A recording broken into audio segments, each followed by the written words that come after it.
ဝမှာကောင်းတာပါလေမကောင်းတာပါလေဒီနှစ်ခုခွဲခြားသိရလူတိုင်းရဲ့ဘဝမှာကောင်းတာရှိတယ်မကောင်းတာရှိတယ်ကောင်းတာပါလေ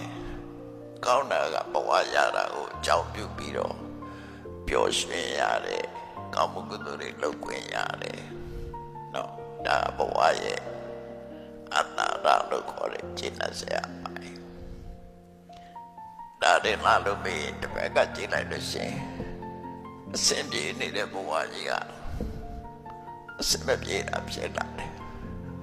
တပြေးပြေးဦးလာတယ်ကြမ်းမတရားကယောဂဖြစ်လာတယ်အသက်ရှင်ရကသစ္စာမှုဖြစ်လာတယ်ဒါကြတော့မကျေနပ်စရာတာဝရမဟုတ်တာကိုကမကျေနပ်စရာပဲဘဝကြီးကတာဝရရတည်လို့မရနိုင်နော်ဘယ်ဘဝပဲဖြစ်ဖြစ်တည်တည်ငြိမ်ငြိမ်နေနဲ့မဟုတ်မနာမသိနေကျင်တော့မရတာချိန်တတ်တော့ဟုတ်လားနော်ပြက်ချင်းပြက်သွားတာပဲအဲ့ဒီမှာအနတ္တဆိုတဲ့သဘောတရားကိုကြည့်လိုက်အနိစ္စကလူတိုင်းသဘောပေါက်တယ်အနတ္တကျတော့သဘောမပေါက်ပဲဖြစ်နေတယ်နော်အနတ္တရဲ့အဓိပ္ပာယ်ကဆိုပိုင်အုပ်ချုပ်နိုင်မှုမရှိခြင်းပဲထိန်ချုပ်လို့မရခြင်းပဲ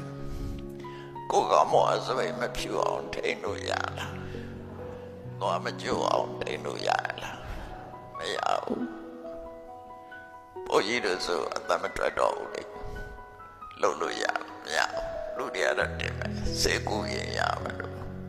ရကြပါရကိုလုပ်လို့ရတာတခုမှမရှိဘူးနော်ပြတ်တာဆိုတာပြတ်တာပဲအကုန်ပြတ်တာပဲဘဝတကူကနောက်ဆုံးကုန်လူတွေကြည့်လေအသက်ရွယ်တွေရလို့ရှိရင်ပြောကြတယ်သူကမကောင်းဘူးတဲ့သူတင်လာဆိုပေါ့ဘူးမျက်စိကလည်းမကောင်းဘူးပြီးတော့ပါနာကလည်းမကောင်းစားလို့ကလည်းမကောင်းတဲ့နေများလာ1 2 3နဲ့တွက်လိုက်ရင်ကောင်းတဲ့တကူမှမကြောက်သွားရောအဲ့ပြီးတော့လူကတခုခုနဲ့စက်တယ်ဟိုအပြစ်မတည့်ဘူးဒါအပြစ်မတည့်ဘူးကိုတယောက်တည်းတော့ကိုတယောက်တည်းမတည့်တာသူများနဲ့မတည့်တာပြောတာမဟုတ်ဘူးနော်အချို့နဲ့မတည့်ဘူးစီချိုးရှိလို့ကောင်းစားလို့မရဘူး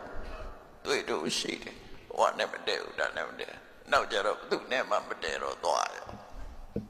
တဲရတခုမှမရှိတော့အဲ့ဒါကြီးကကျင့်တတ်စရာကောင်းရလားမကောင်းဘူးအဲ့ဒါကိုပြောတာဘဝကြီးကကျင့်တတ်စရာကောင်းတာရှိတယ်ကျင့်တတ်စရာမကောင်းတာရှိတယ်